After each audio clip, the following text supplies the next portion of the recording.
Bună, dragii mei! Bine ați venit la Taroterapia pentru o nouă citire interactivă. Ce nu știi despre persoana care te interesează și ce ai putea să afli? Ce ar putea să iasă la suprafață? Avem 3 grupuri. Aici avem grupul 1 cu tarotul celor 78 de uși, grupul 2, tarotul Gregory Scott, grupul 3 cu tarotul spiralei mistice. Ca de obicei, vă rog, alegeți cu ajutorul intuiției voastre, luați de aici doar ceea ce rezonează, găsiți aceste seturi de tarot, oracole, cursul de tarot intuitiv cu metoda Taroterapia pe site-ul www.taroterapia.ro. Avem o citire fără timp, este relevant momentul în care asculți acest mesaj și începem.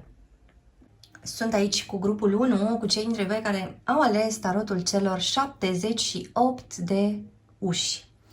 Așadar, ce nu știi în legătură cu această persoană și ce secrete ar putea să fie dezvăluite?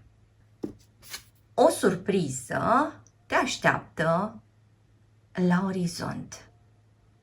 Așadar, așteaptă-te să se întâmple ceva, ascultătorule.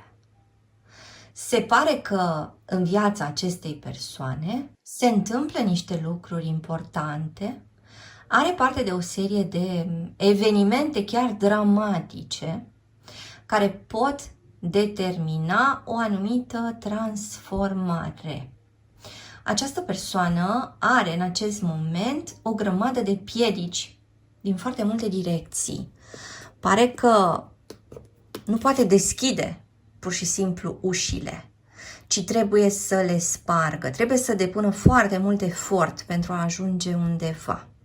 E ca și cum i s-au închis cumva toate porțile acestei persoane. E ca și cum cineva ar unelti împotriva acestei persoane.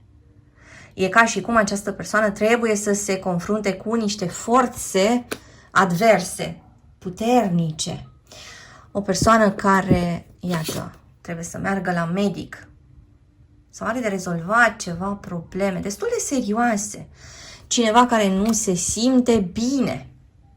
Cineva care are o agitație aproape continuă. Vorbește foarte mult, dă foarte multe telefoane. Este o persoană îngrijorată pentru banii săi sau pentru sănătatea sa sau pentru niște certuri pe care le-a avut recent. O persoană care simte că pur și simplu este închisă într-un spațiu mic și strâmt. O persoană care simte blocajul cumva din foarte multe direcții. Persoana asta este într-o perioadă foarte rea în momentul ăsta, dar și o perioadă care vine practic să chestioneze această persoană despre propria responsabilitate. Adică, oare ce a făcut el sau ea, astfel încât situația a ajuns în acest punct. S-ar putea să nu știi, ascultătorule, că această persoană consideră că tu ai un suflet frumos. Este o persoană care consideră că tu poți să o inspiri, că poți să îi aduci calm, liniște. Poți să îmbărbătezi această persoană, poți să o ridici din acest spațiu foarte mlăștinos în care se află. Persoana asta s-a certat cu niște oameni din jurul său. În anumite cazuri simt că este vorba despre o ceartă la locul de muncă, s-a certat cu șeful și a avut parte de niște amenințări directe. Cineva i-a spus că nu se mai poate așa, că trebuie să vină cu ceva diferit. Persoanei astea nu îi convine deloc ceea ce se întâmplă. Și, spuneam, este plină de îngrijorare. Haideți să vedem mai departe. Așadar, ce nu știi tu, ascultătorule? Și ce ar putea să apară? Ce ar putea să fie dezvăluit în legătură cu această persoană? Iată pe cineva care caută această cheie potrivită. Oare care să fie cheia care va deschide, de fapt, ce are el sau ea de deschis? Oare care să fie soluția la problemele sale? O soluție pe care o vede cumva și din direcția ta, ascultătorule. Pentru că, iată, E ca și cum persoana asta se îndreaptă către tine pentru ghidaj, pentru sprijin, pentru sfaturi. Există ceva ce tu ai putea să-i sugerezi acestei persoane, ceva ce poate să ia de la tine și să aplice cu folos în viața sa. O persoană care se simte extrem de neputincioasă pe cont propriu. Cineva care are nevoie ca tu să-ți iei o atitudine maternă. Să fii mămos sau mămoasă cu această persoană. Cineva care își poate recunoaște până la urmă limitele. Dar o persoană care probabil că în trecut a avut și momentele sale de aroganță, momentele sale de omnipotență. Persoana asta, iată, s-a trezit cu ceva la ușă, ceva neașteptat. Haideți să vedem în continuare. Până acum au apărut persoane din Taur, Balanță, Fecioară sau Gemeni, cineva din Capricorn, Scorpion sau Săgetător. Iată, Colivia are ușa deschisă și totuși persoana asta încă nu reușește să observe că este liberă. Pentru că persoana asta ține cu încăpățânare de ceva. Sau ar vrea să intre cumva pe o ușă foarte, foarte mică. Nu încape persoana asta într-o anumită situație. Forțează ceva, spuneam și mai devreme. Și aici avem o surpriză. Probabil că persoana asta s-ar putea să apară într-o seară la ușa ta, ascultătorule, și să-ți vorbească despre faptul că el sau ea se simte captiv sau captivă. Să-ți vorbească despre propriile neputințe, să-ți vorbească despre ceea ce nu reușește să facă, să-ți ceară chiar ajutorul. Această persoană pare că are multă încredere în tine, ascultătorule. S-ar putea să observi că vorbim despre cineva care se gândește la tine cu mai multă seriozitate decât îți închipuiai. Sau cineva care ia cuvintele tale drept adevăr absolut. Cineva care îți poate mărturisi că nu mai știe încotro să o apuce, pentru că i-au trecut prin cap tot felul de scenarii, pentru că s-a dus în prea multe direcții, s-a împrăștiat de prea multe ori și acum nu mai știe încotro. Acum, practic, toate obstacolele par să fie în fața sa. Haideți să vedem în continuare ce nu știi despre această persoană. Iată, e ca și cum tu nu cunoști încă toate problemele pe care această persoană le are. Este o persoană în căutarea stabilității, dar care s-a vârât într-o grămadă de încurcături.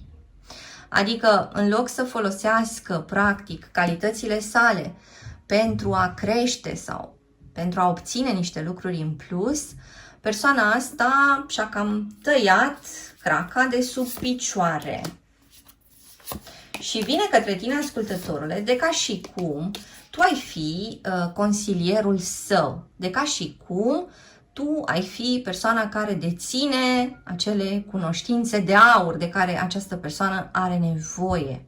Și mai știe că atunci când tu îți pui ceva în minte, reușești, pentru că tu ești hotărât sau hotărâtă. Așadar, probabil că această persoană ar putea să îți ceară să te implici direct în anumite lucruri, să ajuți la rezolvarea unor situații care în momentul ăsta apar cumva imposibil de rezolvat. Iată tot ceva ce se întâmplă pe timpul nopții sau ceva ce se întâmplă într-o zi, într-o săptămână sau într-o lună de acum încolo. Ceva este repetat sau cineva se întoarce. Cineva s-ar putea să se întoarcă aici chiar mai devreme decât ți-ai putea imagina, ascultătorule. Și interesant că după energia lunii avem energia soarelui. Adică vorbim despre o persoană care reușește până la urmă să iasă la lumină, ajutat, iată, sau ajutată și de această energie a judecății. Ceva mesaje, dar și o persoană care se disciplinează în urma acestor întâmplări. Avem pe cineva din Leu, avem aici și o interacțiune între două semne de apă, o interacțiune între două semne de foc, o interacțiune între un semn de foc și un semn de aer, o interacțiune dintre două semne de pământ. Haideți să vedem în continuare ce ai putea să afli în legătură cu această persoană, ascultătorule.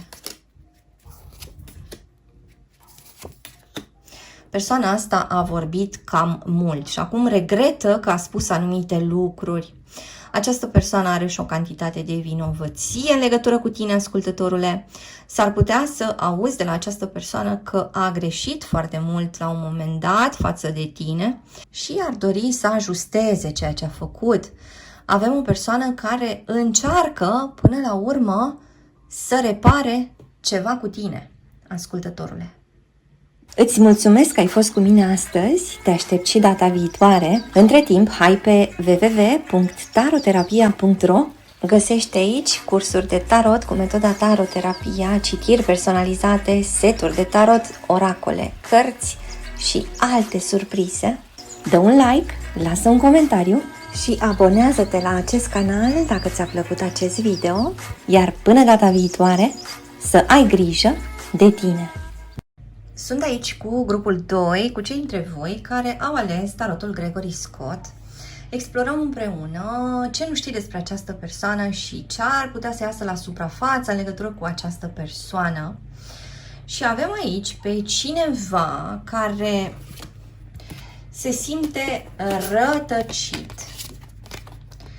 Cineva care se simte pierdut fără tine, ascultătorule. Cineva care nu s-a orientat foarte bine și care a dat peste ceva pericole în calea sa. Haideți să vedem mai departe. Iată, o persoană care în loc să se odihnească, trebuie să se apere. Cineva care în loc să se liniștească, se umple de îngrijorare. Avem aici de asemenea o persoană foarte anxioasă, o persoană obosită, epuizată, o persoană care trebuie tot timpul să-și facă noi strategii pentru a supraviețui.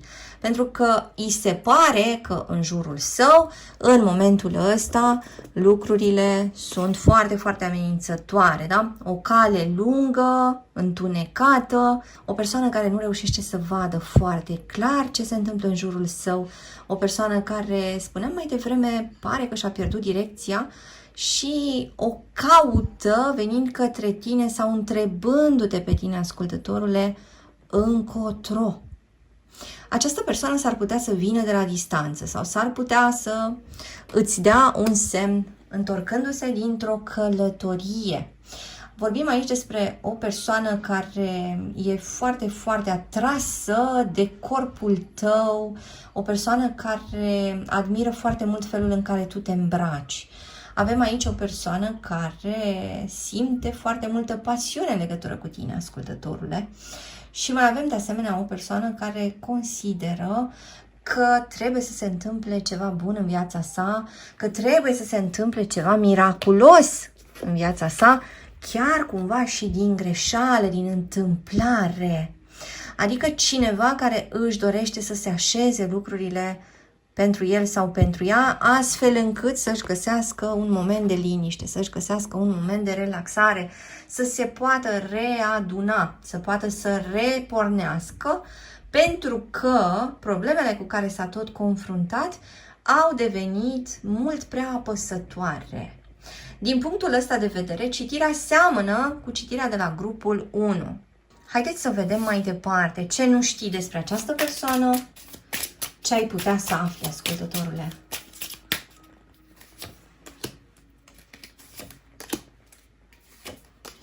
Cineva care caută un job mai bun, care vrea un salariu mai mare sau cineva care vrea să investească în ceva diferit pentru a avea niște venituri în plus. Cineva foarte concentrat pe bani, pe muncă, pe statut social, însă o persoană care parcă nu vrea să vadă cu totul întreaga realitate. Adică acolo unde sunt predate lecțiile, iată, această persoană parcă absentează și persoana asta preferă să privească în altă direcție și parcă ar avea cumva în imaginația sa tot felul de variante, însă variantele astea nu se mulează foarte bine pe ceea ce se întâmplă în realitatea concretă. Și deci persoana asta se tot izbește de propriile iluzii și dezamăgirea vine în mod repetat. Haideți să vedem în continuare. Avem pe cineva din Berbec, din Vărsător, pe cineva din Rac. Mai avem de asemenea pe cineva din Taur, cineva din Fecioară.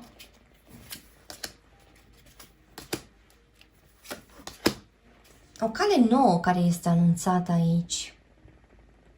Persoana asta s-ar putea să facă ceva neașteptat, ascultătorule, în legătură cu tine.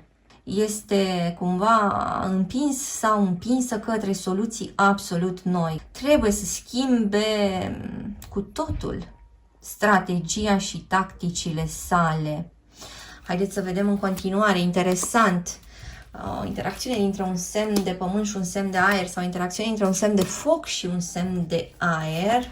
Persoana asta continuă să înainteze, ascultătorule, către tine și te vede undeva în viitorul său.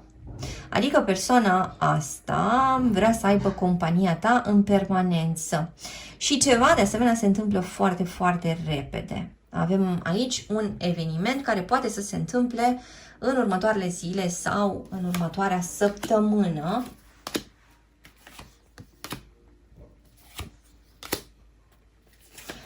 Ceea ce nu știi tu, ascultătorule, are legătură cu niște pierderi ale acestei persoane care a încercat să jongleze cu mai multe situații.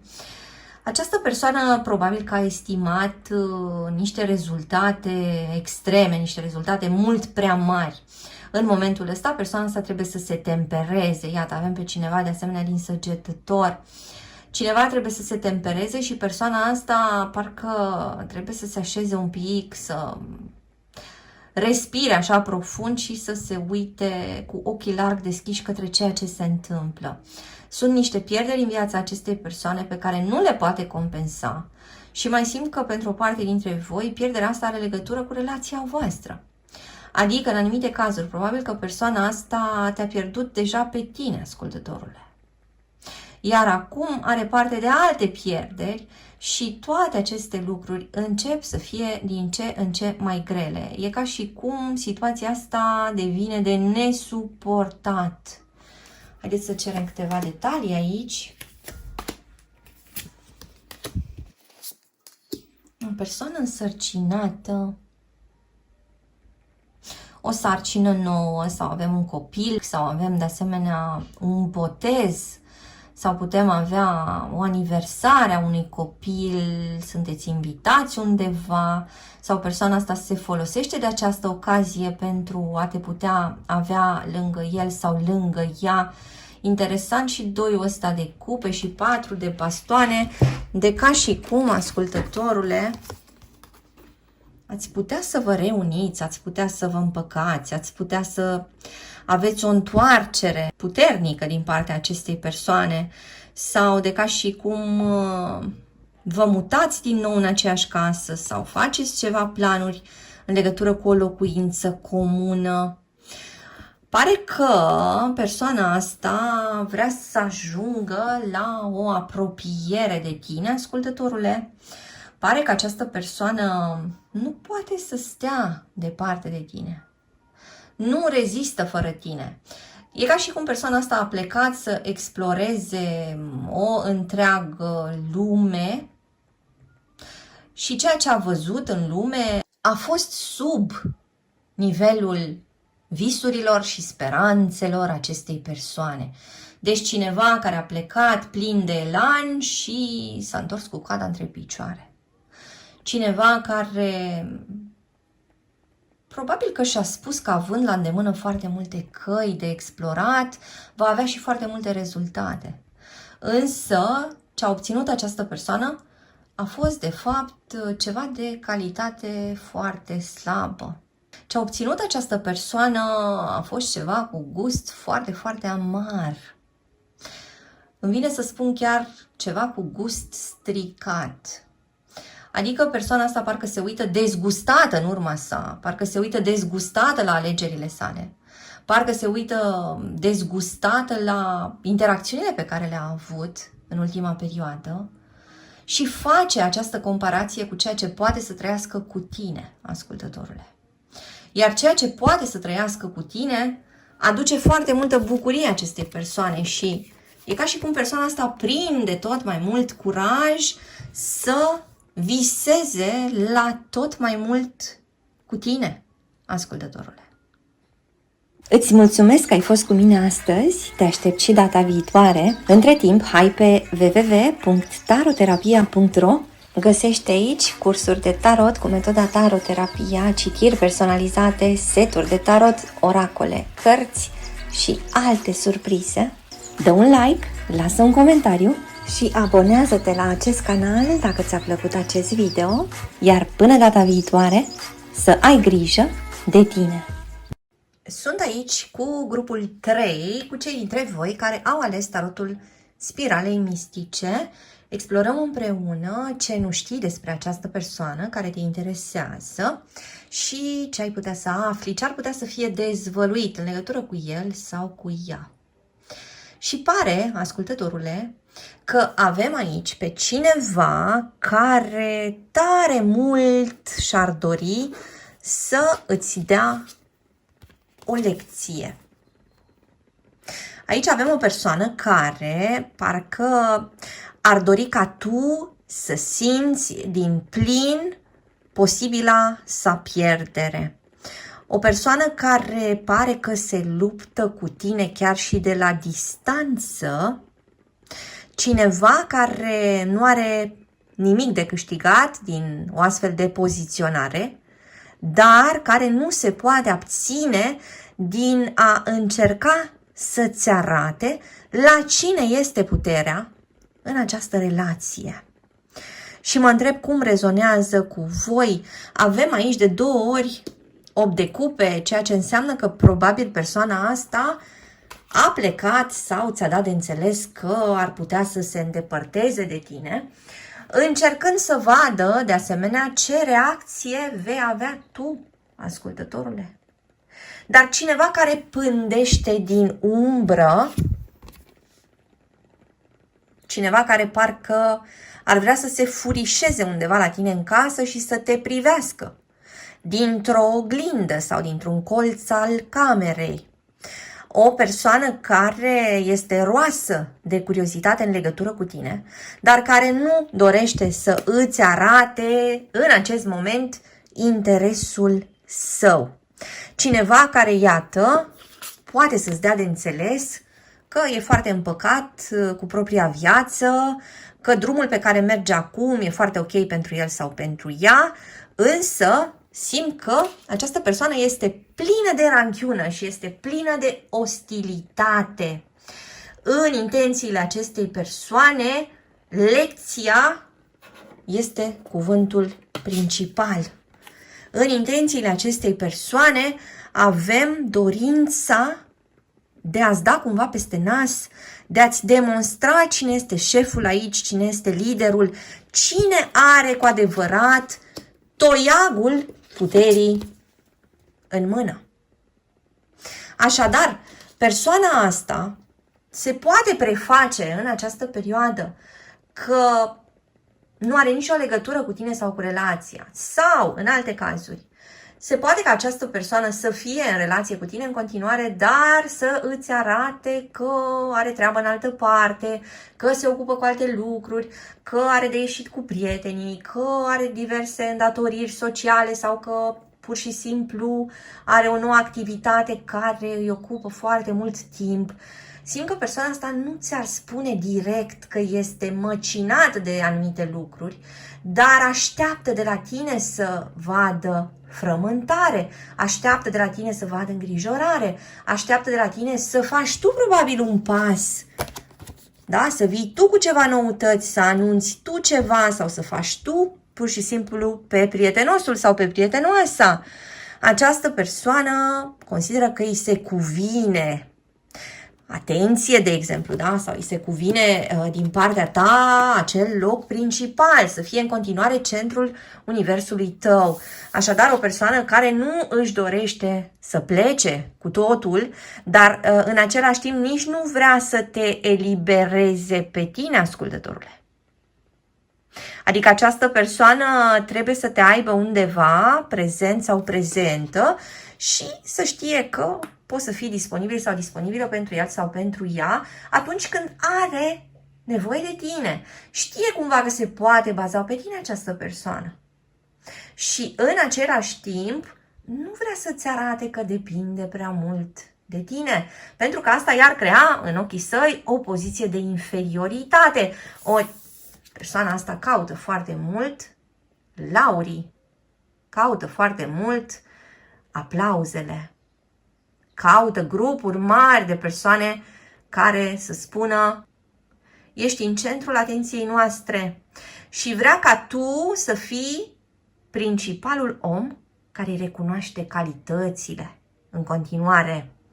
Așadar, nu suportă din partea ta un refuz, nu suportă din partea ta cine știe ce propunere de schimbare. Această persoană simt că ține cu dinții de ceea ce are. Și de asemenea, persoana asta vrea foarte multă stabilitate în viața sa. Vrea ca tu să nu-i oferi niciun fel de surpriză. Pare că persoana asta știe bine drumul pe care vrea să meargă și e ca și cum îți cere, ascultătorule, să te supui cerințelor sale, să te supui dorințelor sale, să fii parte din acest plan al stabilității, spuneam, și să nu cumva să vii să zdruncini cu ceva tot ceea ce el sau ea a planificat. Pentru că asta ar crea foarte mult disconfort acestei persoane. Persoana asta încearcă să controleze situația pentru că încearcă să controleze mai tot din viața sa.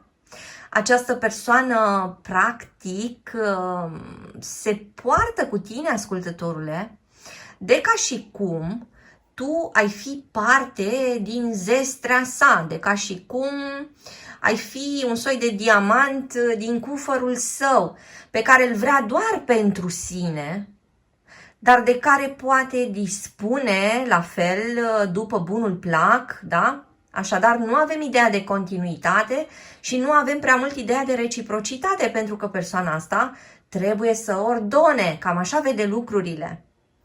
Mă întreb cum rezonează cu voi până acum.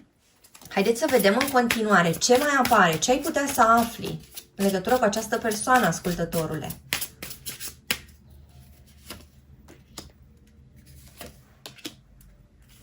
Iată din nou un 5 de săbii.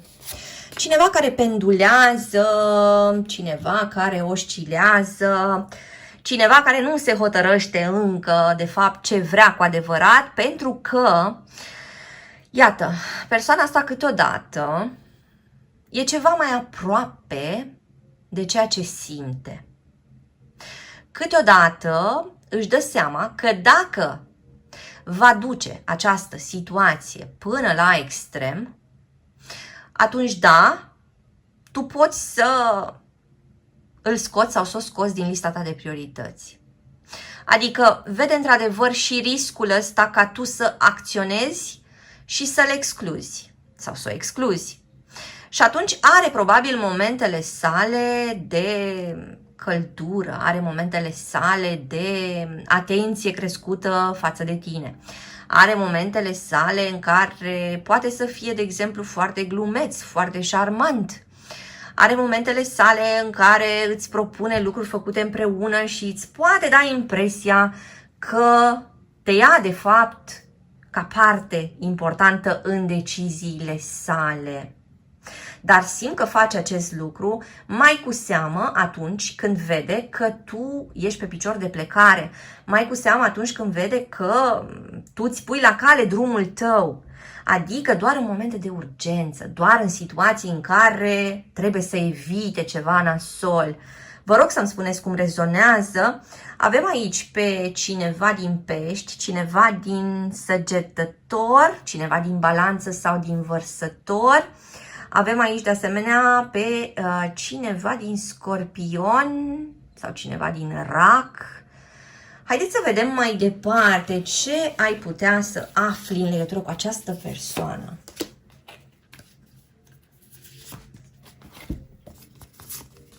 O persoană care, dacă ar fi întrebată, ți-ar mărturisi că are ceva intenții nobile.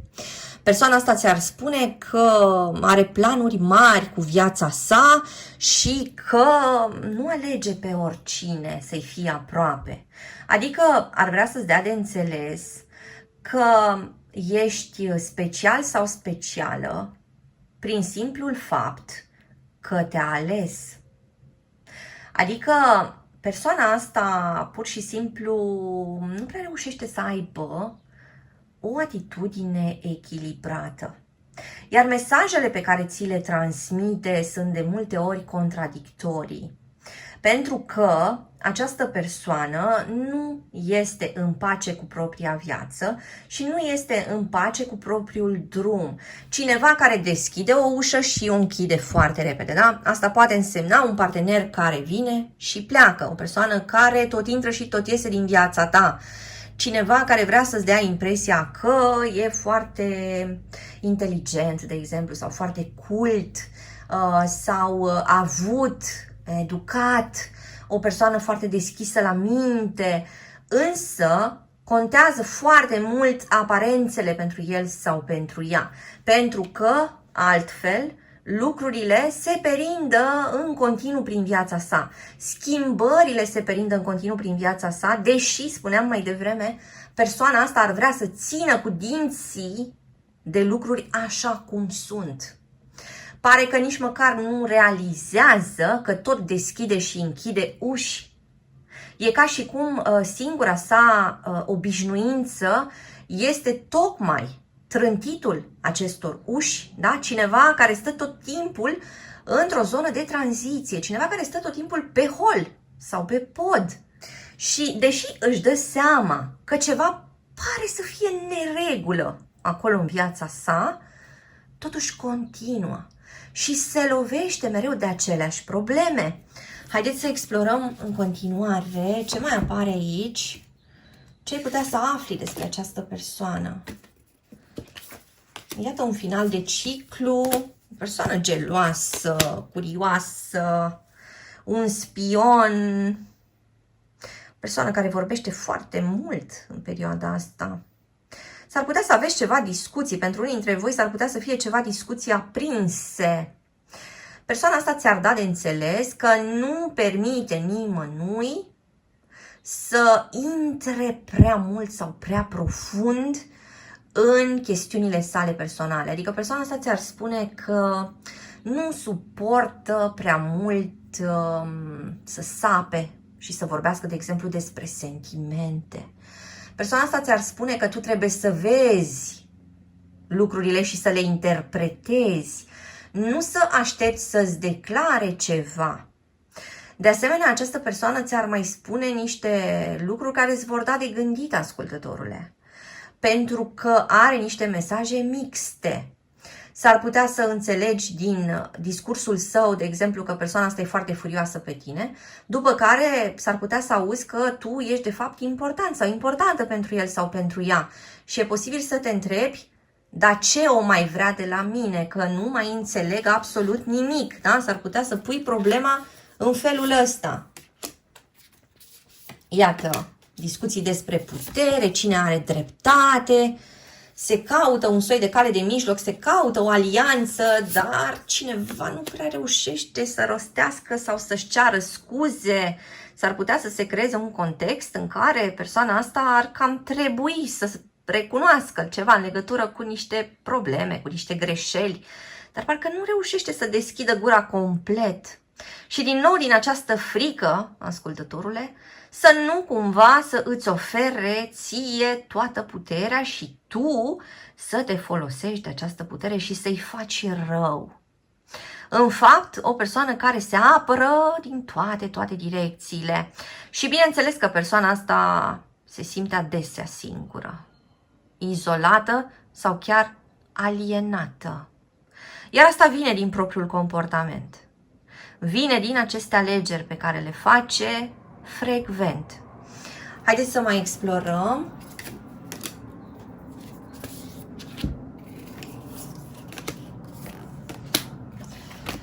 De ca și cum ceea ce se întâmplă în viața sa vine să-i tot arate că există și o altă cale, există și niște alternative.